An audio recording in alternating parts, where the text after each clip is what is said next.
On Facebook, there is this relationship status that you can declare out to the world.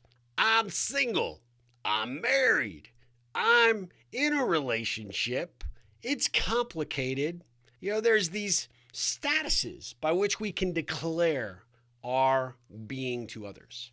And it got me thinking, what if we put relationship status back with the lens on our network? Let's dive in for a second and look at this.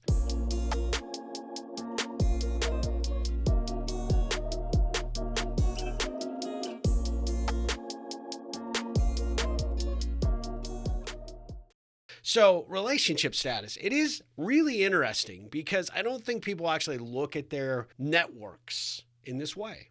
And I'm talking your personal network, your professional network, everything from your LinkedIn to your Facebook to your Twitter to your Instagram to your TikToks to whatever other cool tool that you might be using to attract and follow and engage people, your broader network. And that can also mean all the people that you have that you aren't connected online with, right? Those are friendships, those are neighbors, those are, family. Every single one of those people represents a complicated layer of relationship status. Now, relationship is kind of an all-encompassing word, and so I want to clarify my meaning behind it. Now, I look at people from a couple of different perspectives, right?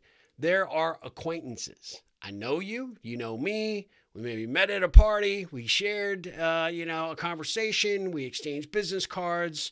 And maybe we follow one another online, or maybe we've sent a LinkedIn request, God willing, whatever, right?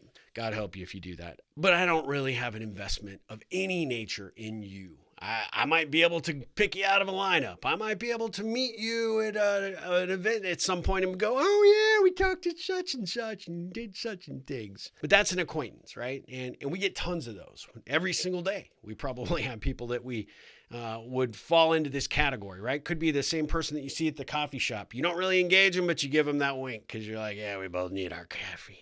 Acquaintance. Then you have connection. Connection is, hey, there's a little bit something.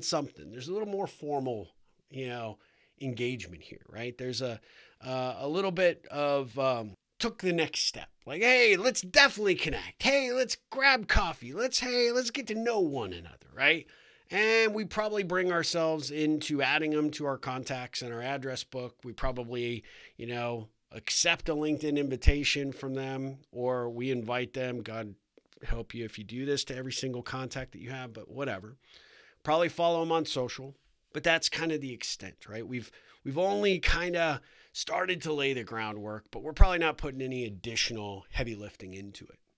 And then there are trusted connections, people that you've had more than one conversation with. You've gotten a little bit of an understanding of who they are, maybe what's important to them, where they could potentially help you or others. And that connection becomes a valued connection. That's somebody who you're like, hey, I know a guy who knows a gal who knows a third cousin of a somebody, and they can help you with this problem. Let me start the ball rolling by reaching out. There's a better than likely chance they'll respond, right? Because you've got a connection. And you've built that into more of a trusted relation. I'm going to use this word loosely. Trusted connection that's starting to build into a relationship. But then I think a trusted connection really has to evolve into a relationship. That means that I know you a little bit more than I know a lot of other people that are on my list of crazy people that I follow, right? There is some semblance of a relationship. Maybe there's a professional relationship, like we've done some business together. We do some business together again in the future. There is the context of, you've invested more time in getting to know this person. You've had more than a couple of lunches or a couple of coffees. Maybe you've gone to their house. Maybe you've been invited to an event with them. You've hung out. And there is the beginning of the baseline for us to determine, that we kind of like each other and we kind of respect each other and we admire what each other does or what we're about. And then that moves us into that final phase, which is that trusted relationship. Now, these are your kind of ride or die people. These are your people that you're like, hey, look, I know somebody who absolutely can solve this problem for you. Let me pick up the phone right now. And there is a better than average chance that they're going to go, Steve, so great to hear from you. What can I do? What can I do to help? How can I contribute? How can I add value? And they only get that way because you've done that for them many more times than they probably have done for you, because again, you have to do all the heavy lifting. We've talked about that on prior videos, but you get the feeling, you get the understanding in what I'm talking about. Trusted relationships are people that have a emotional, an intellectual, and a mental connection to you enough that they are prepared to step up to the plate to maybe help, contribute, add value, do something, be that character witness if you need it, that person that will probably go out of their way to actually determine that you're someone that other people need to know and they really genuinely like you. And these do come in all sorts of flavors, right? And there are different categories. We won't go into all of these, but obviously there are people that you are connecting with in various, we'll call them social orbits, right? Could be immediate work relationships. It could be colleagues. It could be management or leadership. It could be your customers. It could be some of your prospective clients. These all kind of start to like fall into these, remember that game when you were a kid, Planko, whatever it was? They put like the little disc at the top and it goes, doo, doo, doo, doo, doo, doo, doo, doo, and everything sorts out at the bottom.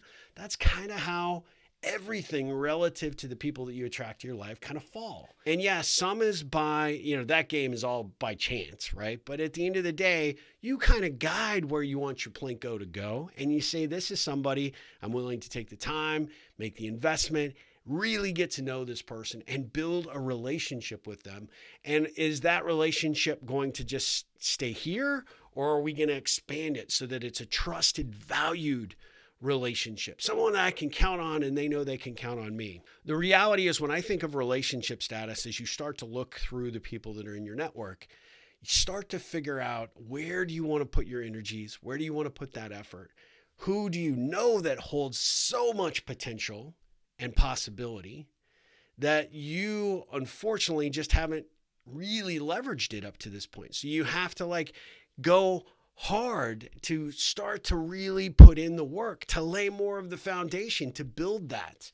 And so when I think about building, really authentic, true, trusted relationships, I recognize that the amount of time and effort that's going to take is pretty ginormous, right? So you can't do it for everybody, because you'll end up not doing it well for any of them, right? So you have to be selective. And as you think of your Plinko board and as it goes down, this is an avenue for you to consider. Where do I want to invest my time? Where do I want to invest my energy? And who is important to me? And at the end of the day, what am I going to do to move them throughout these phases? Now, not everybody is going to establish or have to get to the trusted relationship level, right? It's kind of like the ultimate level at the game, right? That you're playing the video game. You get to that one, the game is going to be phenomenal when you beat it. It isn't really about that, because I have trusted relationships that go all the way back down the Plinko board and end up saying, okay, well, maybe they're just a trusted connection now, right? I haven't done what I needed to do to continue to maintain and grow that trusted relationship. So it kind of backslides a little bit. And you got to say, hey, is this somebody I'm going to, re-up my efforts and build that, build that back up into more of a trusted relationship arena? Or do I need to move them from trusted connection now back up to a relationship, which means I see you more than a couple of times a year. We get together, we share a meal, we're putting some energy and effort towards it, but not everybody has to move all the way back up to trusted relationship, because that takes time. You're a more integral part of their day-to-day life. And I say day-to-day loosely, meaning, they're commenting on all your social posts. They're doing anything and everything to support and guide you, and you are doing the same. And at the end of the day, you genuinely want to be around this person or add value to their life. And so people vacillate between these different sort of levels of relationship status. And so even though when you think about it all the way back to what I started with in Facebook, we kind of this is the declaration of this person, or where you are, right, in the relationship scheme, and you're publicly telling everybody about it. What I'm getting you to think about is, how do I do that for the people that are important to me? There are acquaintances that probably don't belong on your Facebook friends list. There are acquaintances that probably don't belong in your LinkedIn. There are probably connections that hold such amazing potential, but because you haven't really dug in to get to know who they are, what they're about, what they're doing out there in the world, you probably don't know where or how to build off of what you really should be learning from them. And so do they belong in your LinkedIn? Do they belong on your Facebook friends list? Do they belong in the list of things that you see or the cascade of people you see on Instagram or TikTok? I don't know. You have to answer that question for yourself. But as you build towards trusted connections, you got to have that foundation first. There's somebody that I know that I want to get to know better. There's somebody I'm willing to put in the time, energy, and the effort to build a relationship with. And I really want to move that up into a relationship status. I want to say, hey, publicly, I don't mind being attached to this person on LinkedIn or Facebook or any of my social.